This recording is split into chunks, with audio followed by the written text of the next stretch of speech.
Good morning, everyone. Good morning. Good morning. Happy Wednesday, 10 o'clock on April 28th. Will be my last day of meditation for another week or so. I may have some spontaneous meditations while I'm on vacation. Maybe catch a waterfall or two. We'll see how it goes. So, any case, let's give it a couple minutes and we'll meditate. Okay, thanks for joining. Thank you.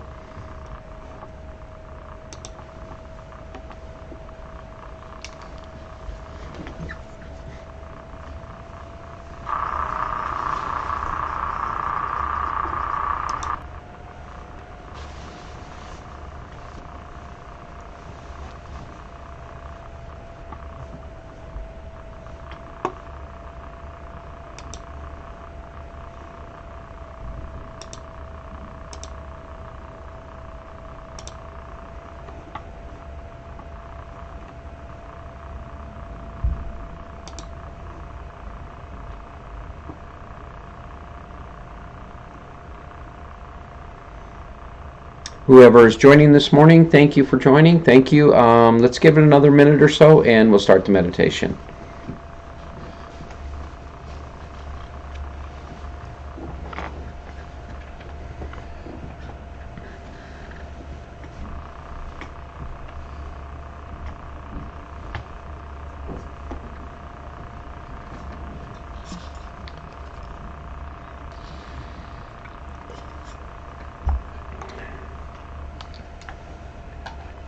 Well, good morning. Good morning to all of you. And let's see. Yeah, so I'll be doing meditation today and then won't be doing any meditation for another week or so. Although we're going to be hiking the Porcupine Mountains up in the Upper Peninsula of Michigan.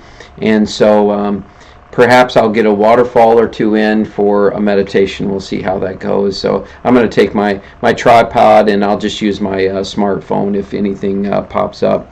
So in any case, let's see, any updates? I'm really sorry about the sound. I actually bought this nice, more professional webcam to give me better video and audio, and I don't feel like that has happened, but I feel like it's probably something in the settings and I haven't learned what it is. I'm picking my son up, who I think will be able to help me correct the problem, hopefully. If not, I'll switch back to old webcam, or I do have another microphone that I could actually set up and I'm considering using that, which is probably the best sound of all. So anyhow, I will correct it, so sorry for right now, but this is kind of the hand that I'm dealt right now. So in any case, thank you for joining. Let's meditate. So just getting yourself nice and comfortable. Just allowing your body to completely relax into whatever you're sitting or lying on. And then just taking in a nice deep breath.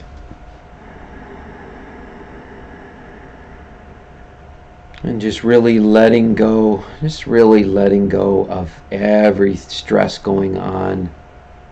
Letting go of the past. Letting go of your worries or fears of the future, which is the fear of the unknown. And just really sinking into this beautiful, perfect moment right now. And there's nowhere you need to go. There's nothing you need to do. So I invite you to let go of all your agendas or intentions of how you think, how your mind thinks this meditation should go. And just open your mind, open your heart, and just allow it to flow wherever it needs to flow. Meaning that we're just giving this meditation over to life, over to God, over to the universe, to allow consciousness to express itself through us and as us in whatever way it needs to.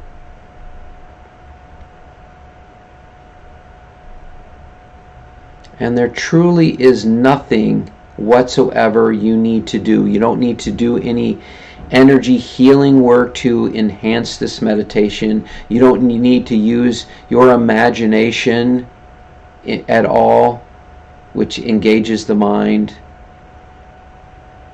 Truly, what meditation is to just simply sit and be.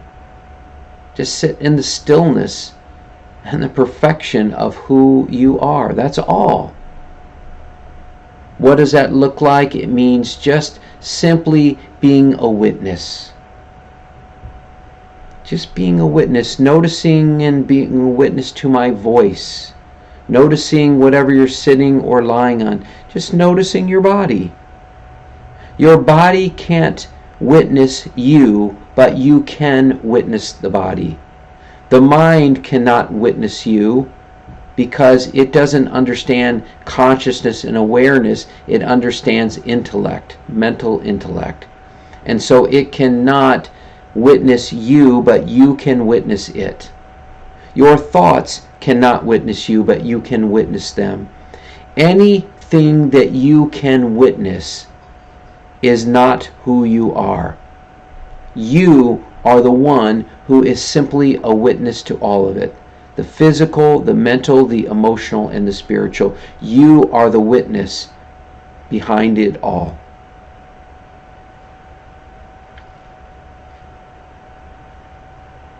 And one of the beautiful things about using the breath is we can just witness the breath, because the breath happens all by itself. There's no trying, there's no effort required. In fact, to be a witness does not actually require any effort at all. Does it require any effort for you to just be aware of my voice or aware of your breath? There's no effort, there's no trying, there's no doingness.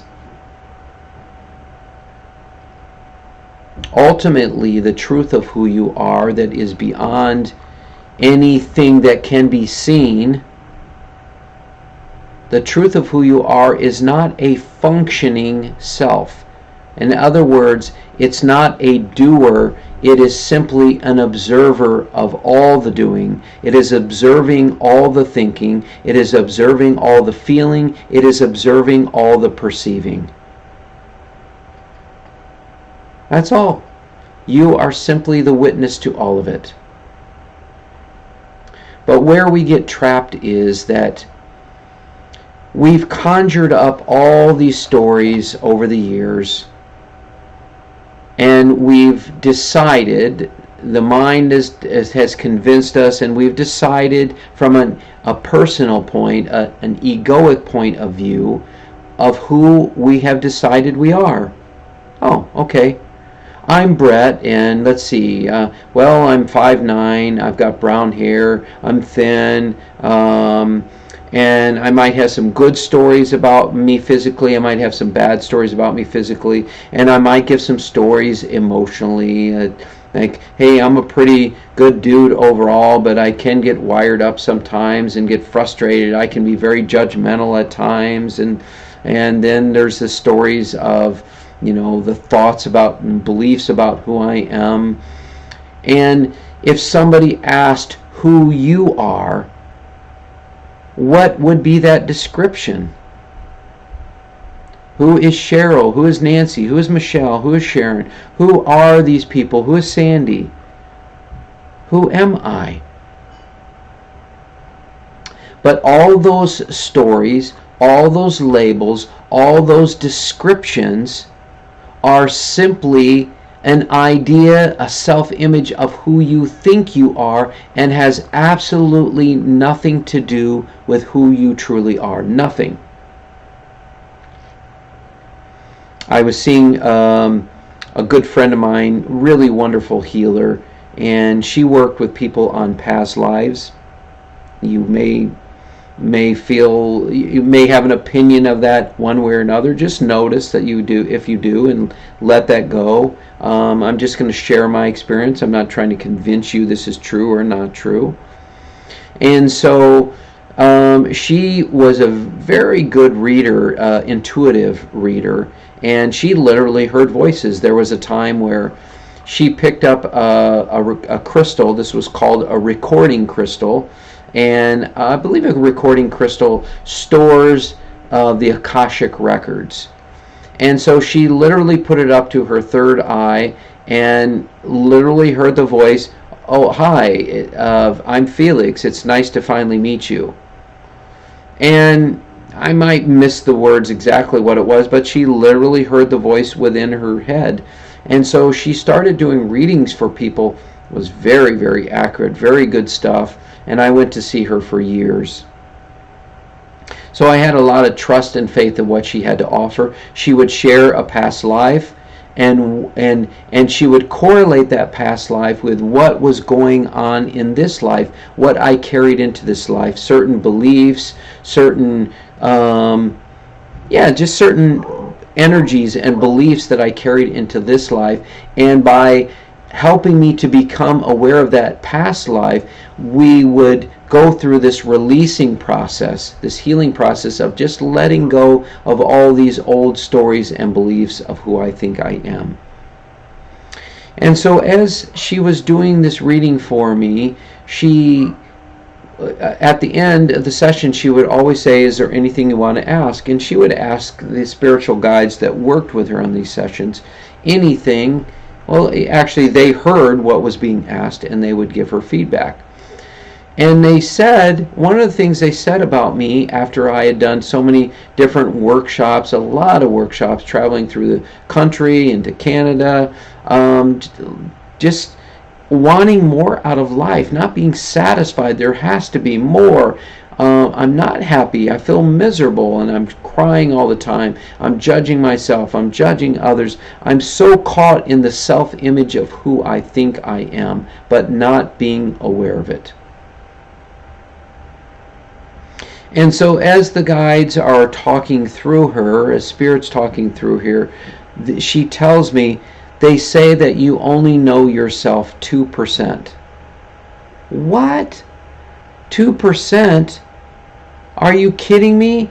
I've done all these workshops. I've read all these books. This can't possibly be true.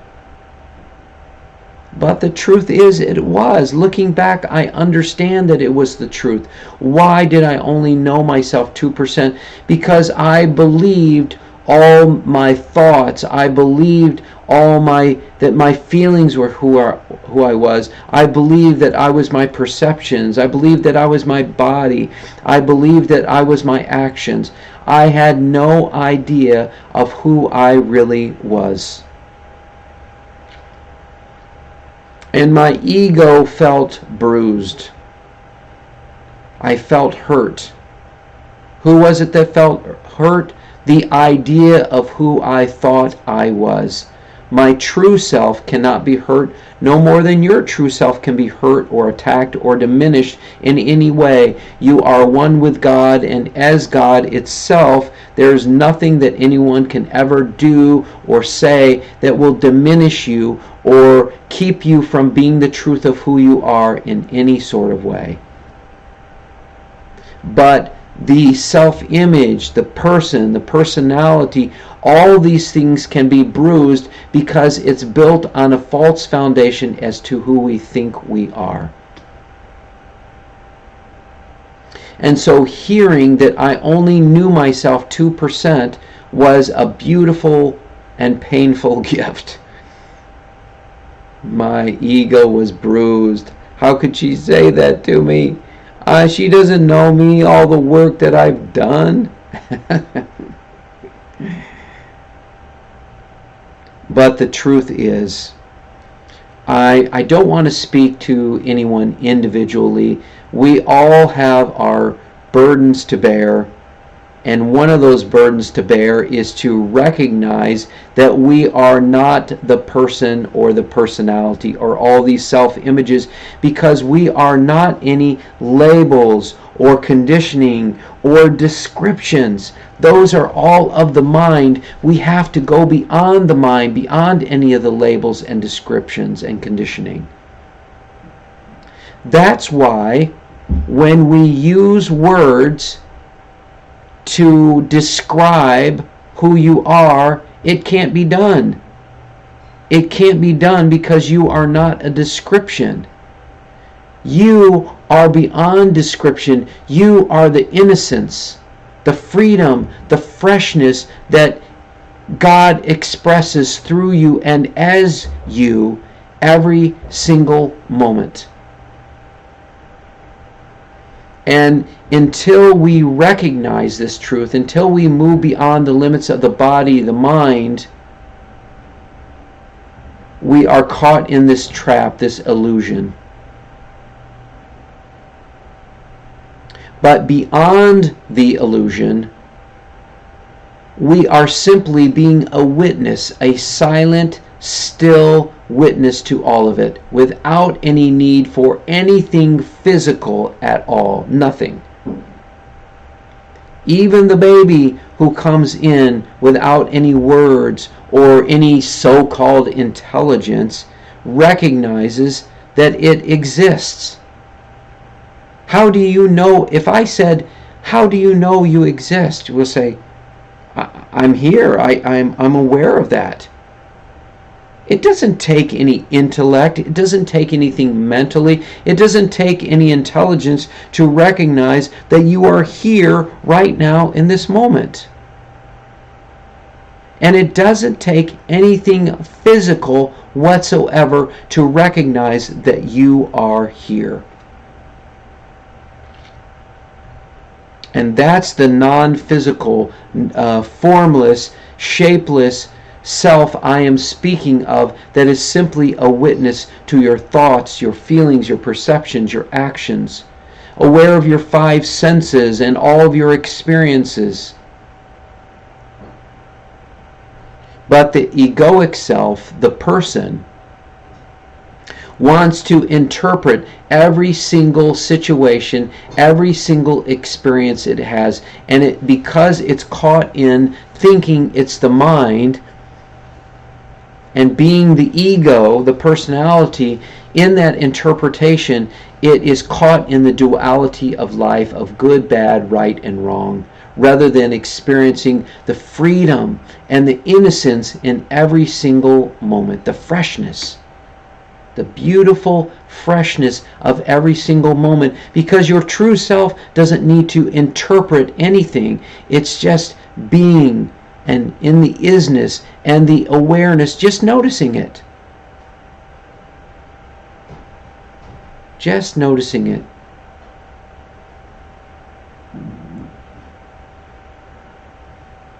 The flower isn't judging what's around it. The bird isn't judging what's around it. The whale who swims in the ocean, and the dolphins, they're not judging others. They're just simply being. There's this a pure beingness that doesn't require us to say this is good or this is bad. It just simply is. It's God expressing itself through us and as us.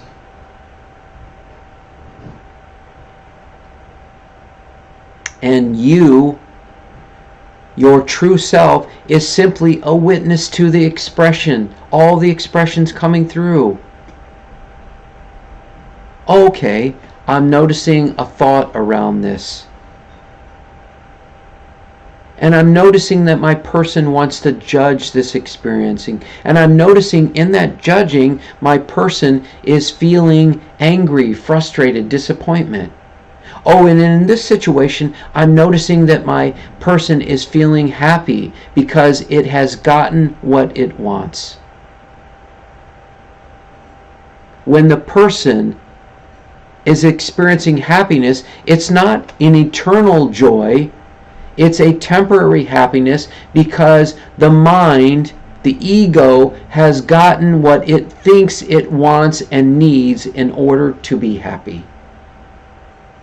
Your true self doesn't need anything, though. Nothing. It doesn't need one single atom, one single molecule to be any different than what it is to be in the eternal joy and truth of who it is. Nothing. I love Muji's quote where he says, "You need nothing to be happy, but you need something to be sad. You need nothing to be happy, but you need something to be sad. Think about that. Or I don't know if I want to say think about that. Just notice that. Words are difficult sometimes, right? So what is being said here is you are the emptiness, you are the nothingness, and that your natural state of being is joy, is peace, is love. You are one with God. You are God. And you require nothing, no thing, in order to experience that truth. But you do require something that gets in the way of peace and joy. The sadness, the anger, the hatred, the frustration, the judgment, the blame, the fears. All of those require something, some kind of form, some kind of physical manifestation in order for you to experience discontent.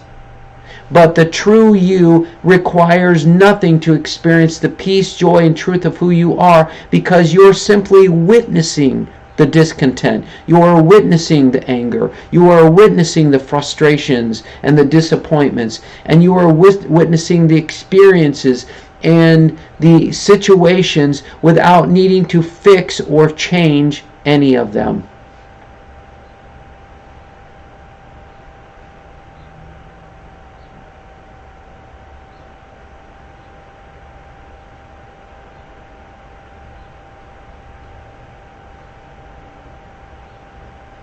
These words are said over and over again. For you and for me. I have been gifted with a task to allow the Holy Spirit to speak through me, for God to speak through me and as you.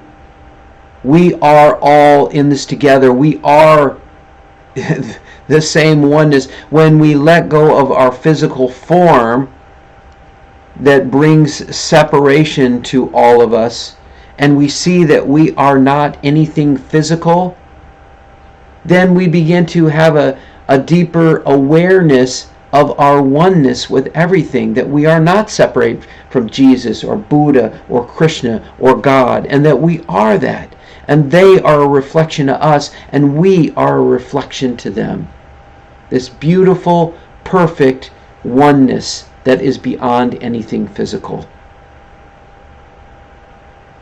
So I have been gifted with a task to express these words, to come through for me, to raise my vibration, to help me to let go of all the stories and self-image of who I think I am, and to express that to you so that you can do the same. And we are gifted with this beautiful vibration of love, of peace, of joy, of wisdom, of the infinite possibilities of who we are. What a gift. And I love what Muji says. The greatest mantra that we can carry is thank you. Thank you, thank you, thank you, thank you. We have so much to be grateful for. But sometimes we can't see that because we're steeped in all these old beliefs of who we think we are. Friends, I am inviting you right now to just let go of all the stories of who you think you are. I'm inviting you to let go of any and all control that you have, at least for this meditation. There's nothing to control. There's nothing to control. Who is actually trying to control something? Is it you? Or is it your mind and your ego and what they think we need in order to be happy? That's all it is. Control is our ego saying it wants life to be this way in order to be happy. Yes, I want more money, I want this, I want that, I want to be able to live in a big house, I want to travel all over the world. Fine, there's nothing wrong with any of that, but you don't need any of that, and your attachment to it blocks you from experiencing the innocence and truth of who you are, because you're waiting, when I get to travel the world and when I get this right job and I will have the perfect relationship, then I'll be happy. And so the mind tries to tell you what you need in order to be happy, and you're listening. Your person is listening with bated ears. What is it that the mind's going to tell me? The mind will figure it out. It will solve my problems. It will solve how I can be happy. But the only thing it will provide is temporary happiness at best. And that temporary happiness is when the mind gets what it wants. When the mind wins the lotto, I won $10 million. I am elated. Oh my God, I'm going to be able to do all these things, and I'm going to be able to eat whatever I want and live in a mansion, and I'll be able to buy anything I want, and now I'm happy. How long will that happiness last? Maybe it'll last a week, a month, maybe even a year. But I can assure you this: it is not the eternal joy that you're looking for, because you will still have the belief that you are not enough. You will still carry that belief that I need to prove myself to the world in order to be happy. You will still have that belief that somehow I need to earn God's love. All these stories that you're carrying, and until you transcend these stories, you will still experience only temporary happiness at best, and that is what the mind is trying to control in your life. The ego is trying to get everything it wants, but it doesn't know what true joy is. So just letting go of any and all control, again, at least for this meditation. If you want to pick it up afterwards, feel free to do so, please. And I'm also inviting you to let go of all your attachments. All of them. Something I recently learned is that my teacher, I was reading a book, and he said sometimes we're letting go of the wrong things. I'm just going to ask for Sadashiva's support right now, because I want to make sure the right words come through, and that I'm not allowing my person, my beliefs, to speak this. And so what I read in his book called Enlightenment is that it has been misunderstood, and we're not supposed to walk this life without joy. Even on our journey to awakening, do it with joy. And that is possible. And it's possible by following those things that are fulfilling to us. And those things that are fulfilling to us, we do have a desire for those. I, in the past, have asked you to let go of your attachments and your desires. But what feels true to me is you can keep your desires, like God speaks to us. You're called, you have certain desires that you are pulled into, because it's the very thing that God is leading you to that are the most fulfilling things in your life. And those things that are fulfilling are the very things that help awaken you to the truth that you are. But I do invite you to let go of the attachments to all of the desires. The attachment is where we can get into our addictions. The attachments is when we don't get what we want, then we are trapped in suffering and misery. Because now the ego says, I did not get what I want, I am not happy. Which is part of control, and also part of things that we're holding on to as attachment. I'm inviting you to let go of anything that you are holding on to. There's nothing to hold on to. not your money, your car, your home, not the food, not your loved ones, not your physical body even. You don't need to hold on to life. You don't even need to hold on to life or God itself. There's nothing to hold on to. You are already life. You are already one with our beloved Creator. And it doesn't, you are not that by holding on to it. And you don't have the money and all your physical possessions and all your loved ones and life because you are holding on to them. You have those because God is saying to you, your true self is saying to you, that I am giving you these things as an experience, as part of the awakening to the truth of who you are. And you do not have these things because you are holding on to them, because God has deemed that this is what you need to experience to awaken to the very core nature of who you are. So yes, I invite you to let go of anything and everything that you are holding on to. And again, if you want to pick it up after the meditation, absolutely feel free to do so. I'm not trying to capture you or hypnotize you or convince you or anything that you need to do these things. None of it. I'm offering you to let go of all these things that you're holding on to that block you from recognizing the core truth of who you are right now in this very moment.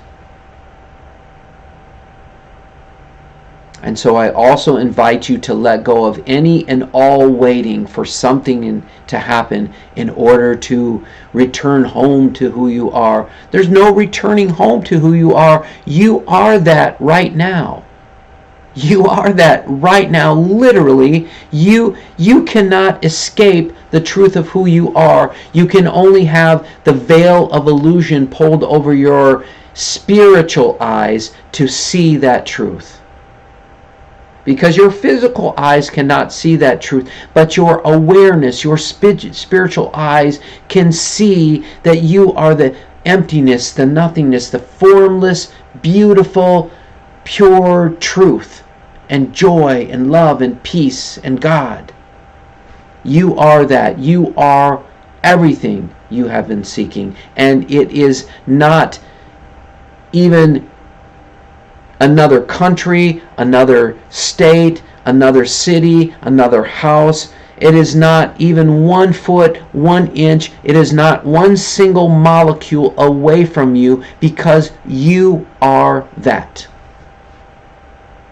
And you can never get away from or empty out or get rid of that. You can only be blocked by false beliefs to recognizing that very truth of who you are right now in this very moment and every single moment, because the truth of who you are has always been you and will always be you, just as God has always been you and will always be you. And you cannot escape yourself. You cannot escape God. It is everything, everyone, everything.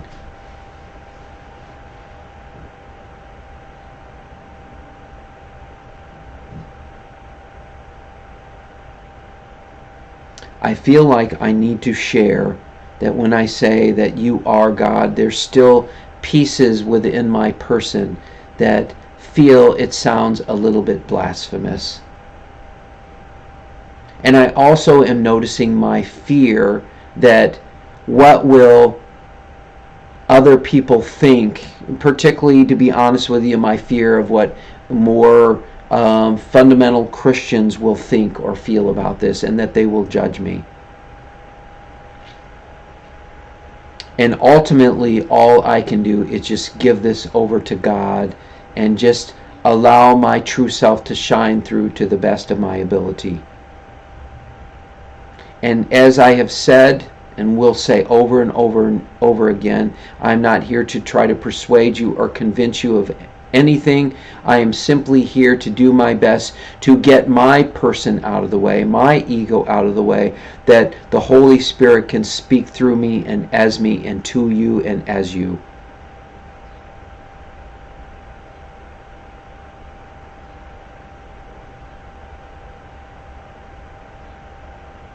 But the good news is, it doesn't really matter. You are a witness to all of it. And being a witness to all of it does not require belief. And maybe it also brings up something for you. Yeah, I don't believe it either. Whether it's true or not true, I invite you to notice that thought, because you are not the thought. Let that thought go. And the more you recognize these thoughts, recognize these old beliefs, these opinions, and recognize that they are not who you are, you can let go of those. I can let go of those, and we can discover the truth for ourselves. Why or how? Because we are letting go of all those thoughts, feelings, perceptions, actions, beliefs. We're letting go of all of it so that only the truth of who you are remains, and you can experience the truth for yourself.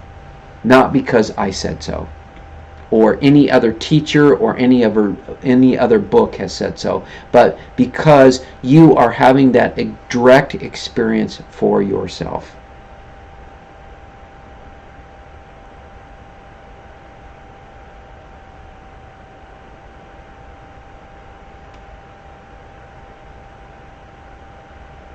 Right now, I just invite you to come back to the present moment. Come back to being a witness to the silence, a witness to the stillness, a witness to your breath, whatever you want to be a witness to. You can be a witness to your little pinky finger. Just observe it, just notice it. That's all we're doing. That is all we're doing, is simply being aware. We're practicing awareness, that's all. I don't even know if practicing is the right word. We're just being aware. There's no effort required. It doesn't require any effort to notice your pinky finger. It doesn't require any effort to notice your nose. It doesn't require any effort to just be aware of the birds singing or pots and pans clanging. It's all just thoughts, beliefs, experiences, feelings. You are simply witnessing all of it. Just being a pure witness to all of it without needing to fix or change any of it.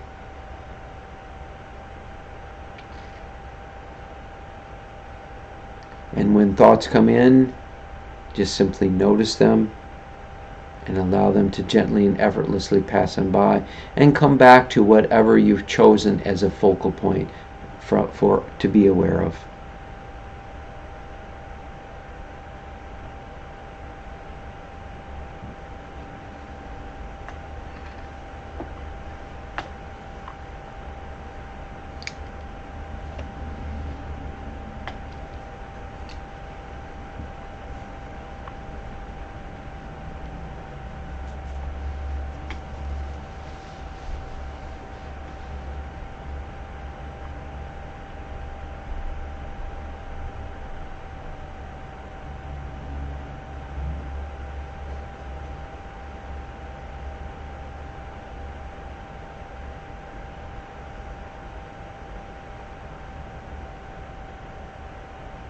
And if your mind has drifted, just simply coming back to the present moment, coming back home to who you are, the one who is witnessing the breath, witnessing the stillness, witnessing the silence, witnessing the thoughts, witnessing the feelings, witnessing the body. You are the empty, formless witness to it all.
And if your mind has drifted, just coming back again, back home to the present moment as a witness.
So we're going to begin to bring this meditation to a completion.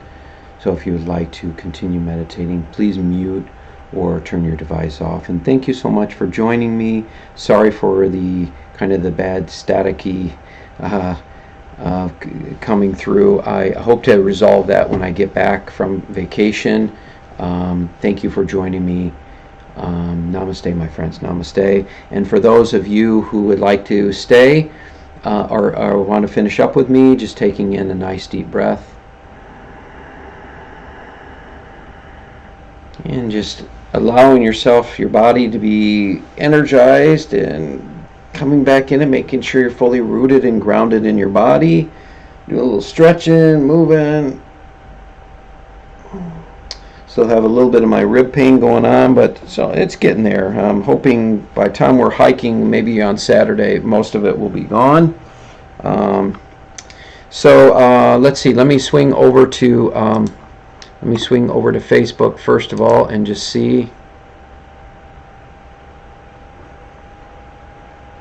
And let's see. Good morning. Sound okay. Video a bit pausing off and on. I don't know why my internet's been doing that. I actually, I will check on that. And Michelle, you said thank you. Safe travels. Thank you, my friend. Thank you. Thank you. Glad you guys were able to join this morning. If anyone else wants to say anything, you're welcome to. Yeah, I'll try to. Cheryl, I'm sorry for the choppiness. I'll see about getting that squared away. And let's see, that's about it. If anyone else wants to say hi or anything, Laura Westerland, have a wonderful vacation. Thanks, Laura. Glad you were able to join today.